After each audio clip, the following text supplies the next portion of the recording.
내일 9월 2일 월요일은 노동절, 레이버 데이 공휴일입니다. 노동절은 근로자의 노고를 위로하고 그들의 근무 의욕을 높이기 위해 제정된 휴일이라고 합니다. 오늘 노동주의를 맞이해서 세 가지 질문을 간략하게 던지고 성경에서 그 대답을 찾아보려고 합니다. 첫 번째 질문은 언제까지 우리가 일을 해야 하는가? 좀 더 구체적으로 질문한다면 우리가 일주일에 며칠을 일을 해야 되는가? 신명기 5장 13절 14절 보면은 엿새 동안은 힘써 내 모든 일을 행할 것이나 일곱째 날은 내 하나님 여호와의 안식일인즉 안식하게 할지라. 성경에서 언제까지 우리가 일을 해야 되느냐? 일주일에 며칠을 일을 해야 되느냐? 월요일부터 토요일날까지 6일은 일하고 일곱째 날 주일은 안식하라. 그래서 오늘 이렇게 안식일, 주님의 날, 주님의 전에 올라와서 우리가 찬양 경배 영광 올려드리면서 주님 안에서 품 안에서 영혼의 쉼, 안식, rest, 사벳, 이 안식을 쉼을 누리고 있는 겁니다. 두 번째 질문은 중요하다고 생각하는데 그러면 우리는 무슨 일을 해야 되느냐? What kind of work we should do? 무슨 일을 해야 되느냐? 한마디로 주님의 일을 해야 한다. 성경은 고린도전서 15장 58절 그러므로 내 사랑하는 형제들아 견고하며 흔들리지 말며 항상 주의 일에 더욱 힘쓰는 자들이 되라. 이는 너희 수고가 주 안에서 헛되지 않은 줄 알미라. 우리가 직장 생활하든 가정에서 자녀를 돌보는 일을 하든 먹든지 마든지 무슨 일을 하든 모든 게 초점이 이것이 주님의 일인가? 주님의 일이란 무엇이냐? 요한복음 6장 28절 29절을 보면 예수님을 쫓는 무리들이 예수님에게 이 질문을 합니다. 우리가 어떻게 하여야 하나님의 일을 하오리까? 하나님의 일을 하오리까? 그래, 그때에 예수님의 답변은 이겁니다. 하나님께서 보내신 일을 믿는 것이 하나님의 일이다. 그러니까 여러분들이 직장 생활하든 사업을 하든 가정에서 일을 하든 주부든 무슨 일을 하든 간에 주님의 일을 해야 되는데 주님의 일, 하나님의 일은 뭐냐? 예수 그리스도를 믿는 것. 그 말은 우리가 매일매일 6일 동안 일을 하고 직장 생활하고 뭐 사역하고 다 바빠도요 주일날 또 안식을 누리면서 주님의 일을 한다? 하나님의 일을 한다? 그것이 항상 뭐 전도, 선교, 봉사인 줄 알았는데 성경에서 예수님이 말씀하시는 하나님의 일이란 하나님께서 보내신 이, 즉 하나님의 아들 예수 그리스도를 믿는 게 하나님의 일이래요. 그러면 무슨 일을 하든 간에 우리의 초점이 주님의 일, 내 믿음, 이 예수 그리스도를 믿는 일, 여기에 우리가 헌신해야 돼요. 그래서 제가 아직도 잊지 않는 게 오래전에 제가 아내 직장을 찾아갔을 때 카페테리아에서 아내랑 식사하는데 미국 사람이 여자가 성경을 식사를 하면서 성경책을 보면서 식사하더라고요. 직장 생활하든 사업하든 무슨 간에 내 믿음의 진보를 위해서 하나님 예수 그리스도를 믿는 이 믿음의 성장을 위해서 이 주님의 일에 힘을 써야 된다는 거예요. 마지막 세 번째 질문은 우리가 어떻게 일을 해야 되느냐? How shall we work? 어떻게 일을 해야 되느냐? 하나님의 사랑으로 주님의 일을 해야 된다. 데살로니가 전서 1장 3절.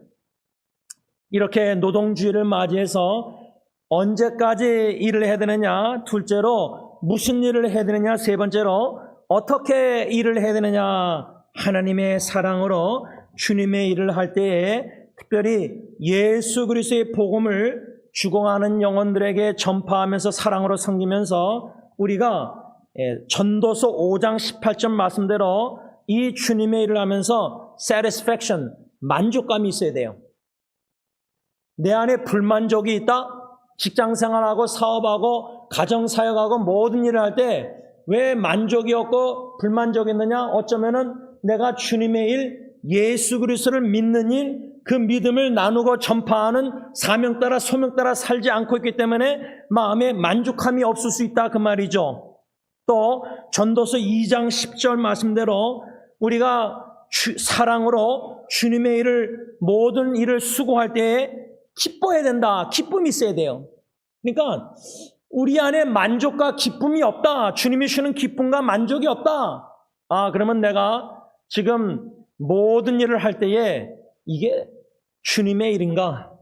주님의 일을 하고 있는가? 예수 그리스도에 관한 믿음에 관한 일을 하고 있는가? 그래서 열심히 일을 하다가 주님 안에서 안식, 쉼을 누리면서 일을 하고 있는가? 이렇게 말씀과 인터랙션, 말씀과 씨름하고 반영하고 자성철하면서 이 노동주의를 우리가 연휴를 좀 지혜롭게 보냈으면 좋겠습니다. 로마서 8장 12절을 보면은 사도 바울이 뭐라고 말씀하냐면 그러므로 형제들아 우리가 빚진 자라. 여러분 이 노동주의를 맞이해서 우리가 주님의 일을 할 때에 사랑으로 할 때에 힘써 할 때에 만족과 기쁨을 맛보면서 일을 하고 싶을 때에 중요한 한 가지가 뭐냐면 빚진 자 사상이 있어야 됩니다. I am a debtor 이렇게 문자로 영어로 번역도 할 수 있지만 영어로는 We are under obligation 우리에게 의무가 있습니다. 이렇게 사도 바울이 말합니다.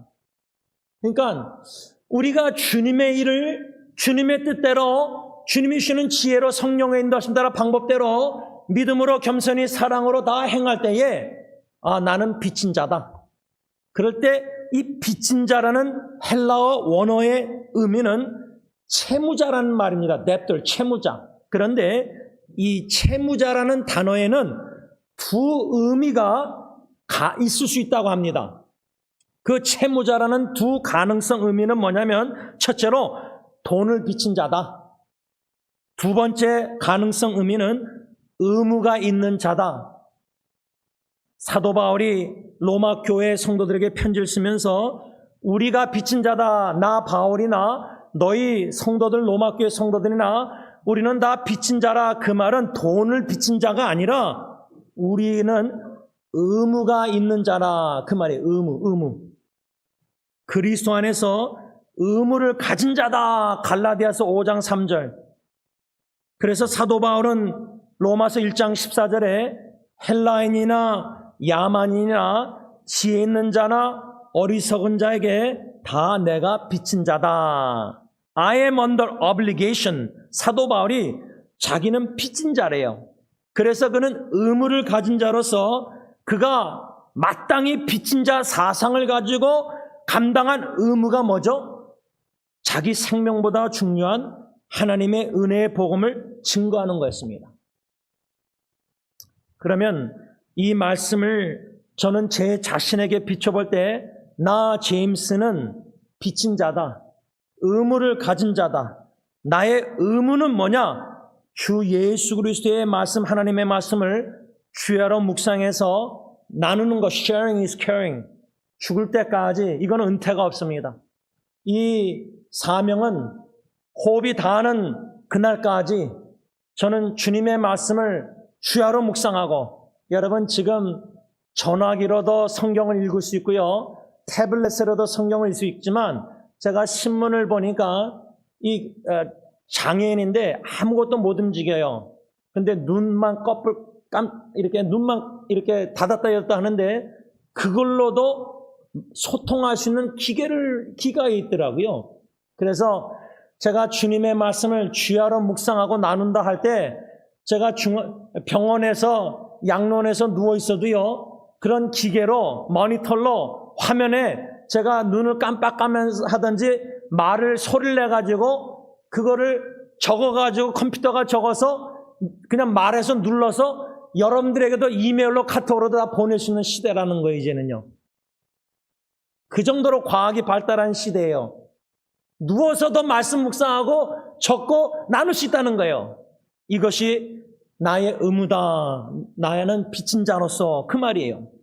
사도 바울은 골로새서 3장 18절에서 21절까지 우리 각자 가정에서 의무, 아내들의 의무는 남편에게 복종 18절, 남편의 의무는 아내를 사랑하고 괴롭게 하지 않는 것 19절, 20절에는 자녀들의 의무, 모든 일에 주님 안에서 부모님에게 순종, 21절은 부모님들의 의무는 자녀를 노엽게 하지 않는 것, 낙심시키지 않는 것. 이렇게 골로새서 3장 18절에서 21절까지 가정에서 우리 각자의 의무를 말씀하고 있습니다. 여러분, 제가 남편으로서 아내를 사랑하고 괴롭게 하지 않는다 할 때 빚진 자 사상을 가져야 된다고 제가 도전했지 않습니까? 사도 바울처럼. 나는 빚진 자다. 로마서 1장 14절에 헬라인, 야만인, 지혜, 어리석은 자에게 다 빚진 자면은 나는 내 아내에게도 빚진 자고 내 자녀들에게도 빚진 자고 양가 부모님들에게도 빚진 자고 형제들에게도 빚진 자고 모든 친척, 교회 식구들, 이웃들, 모든 사람들, 심지어 나를 미워하고 싫어하고 나를 괴롭히고 상처피는 자에게도 나는 빚진 자다. 근데 그 사람을 보면은 나는 빚진 자가 아니죠. 그런데 예수 그리스도 십자가의 대속 죽음을 묵상하고 성령님께서 그 사랑을 깊이 깨달아갈 때 평생 우리는 빚진 자, 평생 죽을 때 호흡이 있는 데까지 의무 있는 자. 그래서 시편 기자 150편 6절에 호흡이 있는 자마다 여호와를 찬양할지어다 할 때 호흡이 다할 때까지 우린 구원의 은총 사랑에 죽을 때까지 찬양할 의무 빚진 자예요. 예배할 의무가 있는 자예요. 예수 그리스도 믿고 복음 전하는 이 의무가 있는 자예요. 죽을 때까지 하나님 사랑, 이웃 사랑할, 양론에서도 이웃을 사랑할 의무 빚진 자라는 거예요. 이 빚진 자 사상이 강하면 강할수록 환경과 상황과 감정과 느낌에 우왕좌 안 하고 예수 그리스도 빚진 자로서 십자가 앞에 빚진 자로서 죽을 때까지 나의 의무, 끝까지 책임을 완수하고 묵묵히 감당하다가 주님 앞에 있을 때 Well done, my faithful servant. 착하고 충성된 종아 잘했다. 오늘 본문 3장 22절에서 4장 1절에서 1절까지 사도 바울은 의무에 대해서 또 말합니다. 이제는 남편, 아내, 부모, 자녀가 아니라 22절에 보면 종들아, 노예, 종들아. 그 다음에 4장 1절에 뭐라 했죠? 상전들아, 마스터. 여러분, 우리 한국 옛날 역사의 조선시대도 그러겠지만 가정이 엄마, 아빠, 자녀, 부모, 할아버지, 할머니 몇 대째 같이 살고 거기에 누가 있죠? 머슴들이 있어요. 머슴. 노예가 있잖아요. 노예. 한 집안에 다 살잖아요. 사도 바울 시대 때도 가정이라는 패밀리가 지금처럼 엄마, 아빠, 자녀 딱 요거만 핵가족이 아니라 종들도 노예들도 그 가정에 포함된 거예요. 그래서 사도 바울이 골로새서 3장 18절부터 아내들아, 19절에 남편들아, 20절에 자녀들아, 21절에 아비들아, 22절에 종들아, 4장 1절에 상전들아, 이렇게 6부류의 사람들에게 편지로 권면하고 있는 거예요. 그래서 저는 오늘부터 3장 22절에서 4장 1절까지 중심으로 종들의 의무, 노예들의 의무, 지금 말로 하면은 고용인의 의무. 그런데 인터넷에 고용인을 찾아보니까 고용인을 저는 영어로 employee, 그 다음에 고용주는 employer, 고용인과 고용주의 의무, 이렇게 설교 제목을 잡았는데 employee라는 영어 단어가 고용인인데 고용인이 두 가지 의미가 될 수 있더라고요. 아십니까? 아무 반응이 없는 우리 교회 특성을 생각할 때 이 고용인은 종업원도 될 수 있고 사장도 될 수 있는 것 같아요. 두 가지 의미가 있는 것 같아요. 그래서 고용인과 고용주의 의무라는 설교 제목이지만 쉽게 적용하자면 종업원과 직장의 종업원과 주인, 사장님의 의무라 할까. 특별히 오늘 노동주의를 맞이해서 이렇게 3장 22절부터 종업원, 고용인, 직장인 의무가 뭔가 먼저 생각하려고 합니다. 한마디로 고용인의 의무, 종업원의 의무. 여러분들이 만약에 사장님이면은 여러분들이 종업원이 일하는 사람, 여러분들이 돈 받고 일하는 사람 있잖아요. 그렇죠? 그 종업원들, 그들의 의무, 책임, 누리, 의무가 뭔가 한마디로 고용주에게, 사장님에게 순종하는 것이다. 22절, 종들아 모든 일에 육신의 상전들에게 순종하라. 여러분, 제가 고등학교 때 노을솔ют의 부모님과 아파트에 살면서 아직도 기억나는데 벤나이슨가 그 길에 칼스 주니어라는 햄버거 집에서 제가 아르바이트 했었습니다. 고등학교 때. 그래서 아직도 지금도 생생하게 기억나는 게 그때 미국 사람 매니저가 안경을 좀 장로님 얼굴 보니까 장로님처럼 우리 그 매니저가 이렇게 안경이 좀 비슷한 스타일이셨는데 제가 매니저만 딱 오면요 얼마나 열심히 일했는지 몰라요. 근데 매니저가 딱 없잖아요. 제가 뒤에서 캐셔 이렇게 돈 계산할 때도 있었지만 뒤에서 그 햄버거 만들었어요. 그래서 남미 친구하고 막 이렇게 번스 빵을 굽고 또 그 패드 그 고기를 막 굽고 양파 이렇게 케찹 이렇게 머스타드 발라가지고 막 이렇게 햄버거를 막 두루 싸서 이렇게 쿡을 했는데 매니저가 없을 때 멕시칸 이 남미 친구가 어떻게 했냐면 몰래 훔쳐서 먹었어요. 네. 캐시어를 할 때는 제가 돈을 삥땅 했는지는 기억이 안 나요. 그런데 그 매니저가 좀 깐깐하게 생겼거든요. 백인 아저씨가. 그 사람만 오면은 긴장을 해서 그 사람 앞에서는 막 열심히 일을 해서 또 employer month 그 달에 종업원 제일 열심히 일하는 사람을 또 이렇게 사진 찍어 이렇게 붙이잖아요. 햄버거 공짜로 얻어먹고. 그러다가 제가 대학교 가서도요, 3학년 때 제 후배 부모님이 사나하나에서 그 가게가 있었어요. 그래서 제가 얼반에서 사나까지 운전해서 일을 했는데 또 그때도 이 남미, 영어 하나도 못하는 남미 친구, 18살 친구하고 제가 일을 할 때 그때는 제가 캐셔를 했어요. 그리고 그 친구가 이제 뒤에서 다 드링크 차가운 데 들어가서 막 스탁하고 그러다가 이 남미 사람들 또 사나는 얼마나 만에 들어와가지고 싹 이렇게 가지고 이렇게 딱 이렇게 투어팩 24팩 딱 하다가 딱 훔쳐 막 도망가요. 그러면은 제가 캐시 보다가 쫓아가야 됩니까? 말아야 됩니까? 그 주인 아저씨가 한번 쫓아갔다 총 맞아가지고요.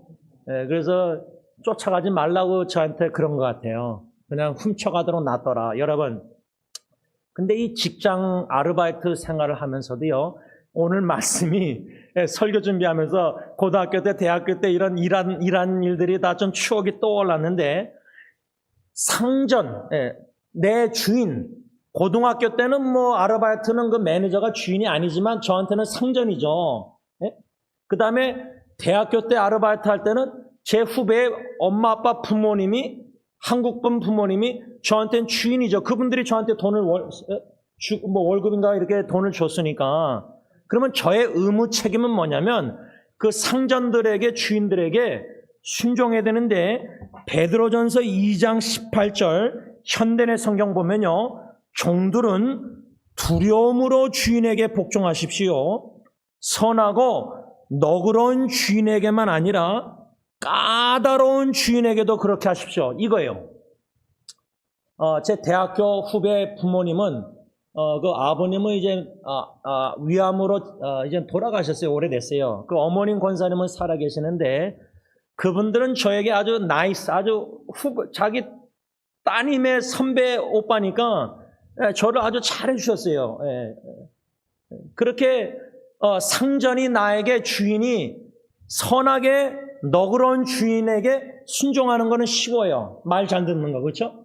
근데 사도 베드로는 까다로운 주인, 까다로운 사장, 까다로운 매니저에게도 순종하라는 거예요. 근데 이 까다롭다라는 이 헬라어 원어 뜻이 뭐냐면 구부러졌다, crooked, 또 패역하다, rebellious, 또 공평치 않다, unjust, 불공평한 주인, 패역한 주인, 사장, 삐뚤어진 사장.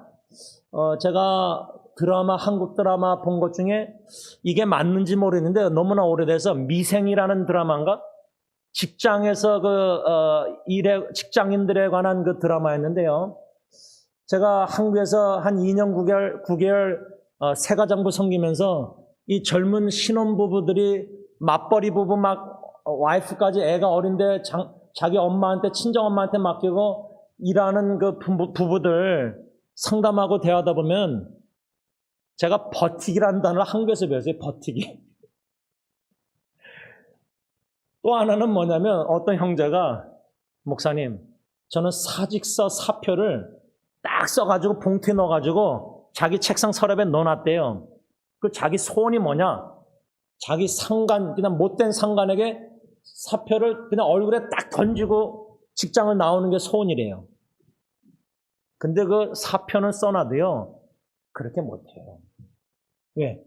이제 딸린 가정 식구가 있으니까 까다롭고 괴롭히고 나를 못 살게 굴고 또 뭐 대리든지 같이 직장에 들어왔는데 내 상관이 저 사람은 좋아하고 저 사람은 일을 맡기고 나는 막 불공평하게 대하고 날 자꾸만 괴롭히고 커피나 타오라 그러고 일 시키고 여자 직장인들은 더 스트레스 받잖아요. 아까 제가 의사 아리거를 기사를 나눴지만 직장인들의 스트레스가 말도 못한 것 같아요. 특히 제가 인터넷 하면서 느끼는 게 많은 젊은이들이 지금 40대 후반 50대에 명퇴, 직장에서 잘려요. 애들이 이제 고등학교, 대학교 가려면 이제 학비도 필요하고 딱 그런데 너무 힘들게 살아요. 버티는 거예요. 그러다가 직장에서 잘리면 어떻게 하죠? 살 길이 막막해요. 그러다 보면은 이혼을 당해요. 그 호래비들이 많아요. 홀로 된 사람들이. 이런 일들이 되풀이되고 있는 시대에 오늘 노동절을 맞이해서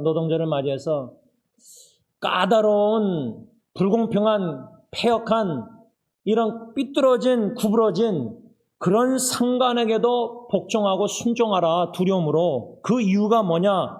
베드로전서 2장 19절에서 20절 보면 현대내 성경, 억울하게 고난을 받더라도 하나님을 생각하고 슬픔을 참으면 이것은 칭찬할 만한 일이지만,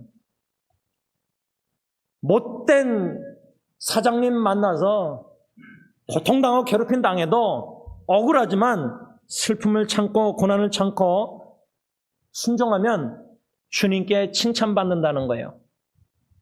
두 번째 이유는 베드로전서 2장 21절, 이를 위하여 너희가 부르심을 입었으니 그리스도도 너희를 위하여 고난을 받으사 너희에게 본을 끼쳐 그 자취를 따라오게 하려 하셨느니라. 직장에서 고난을 당할 때 예수님도 고난을 받으셔서 우리에게 본을 끼쳐 예수님의 발자취를 따라오라고 하셨으니까 그게 우리의 calling, 부르심이에요. 직장에서 상관이 너무나 괴롭히고 어쩌고 할지라도 슬픔과 고난을, 억울함을 참고 주님께 칭찬받기 위해서. 두 번째는 예수님의 본을 본받아 우리가 억울하고 고난을 당하고 괴롭힘을 당해도 참으면서 우리 상관에게 하늘에 계신 주님께 순종하듯 우리 직장에서 상관에게 순종하라, 그 말입니다. 말씀을 맺으면서 새 찬송가 330장 2절 가사를 보면 어둠 밤 시되리니 내 직분 지켜서 일할 때 일하면서 놀지 말아라.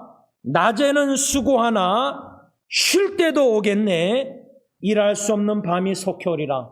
그래서 저는 원로 목사님이 89세에 주님의 일을 선교 사역을 하시고자 멀리 떠나십니다.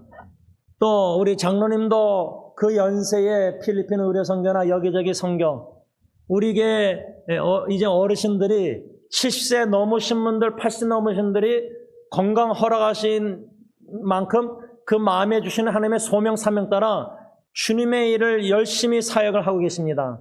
저의 바람은, 목사의 바람은, 우리 교회는 죽을 때까지, 호흡이 닿을 때까지 우리 각자 빚진 자 사상을 가지고 우리의 의무를 끝까지 감당할진데, 우리가 멀리 못 갈지라도 여기서 기도하고 우리 자녀 손들을 선교지로 삼고 선교 대상으로 삼고 그들에게 예수의 사랑으로 믿음 복음을 전하면서 기도의 눈물을 뿌리면서 말씀의 씨앗을 뿌리면서 의무를 끝까지 묵묵히 신실하게 감당할 때 우리 자녀들이 알아주지 않고 우리 후손들이 우리에게 리벨리어서 반항하고 사춘기 때 자녀들이 거역하고 엄마 아빠 마음을 아프게 하고 그럴지라도 참고 오래 참으면서 주님의 고난당하신 예수님의 발자취를 본받아서 우리 책임 의무를 끝까지 묵묵히 신실하게 잘 감당해서 주님께 칭찬받고 반드시 우리가 일하지 못할 날이 옵니다. 건강이 허락 안 돼서. 할 수 있을 때까지 주님의 일을 하실 수 있는 저와 여러분들 되시길 바랍니다.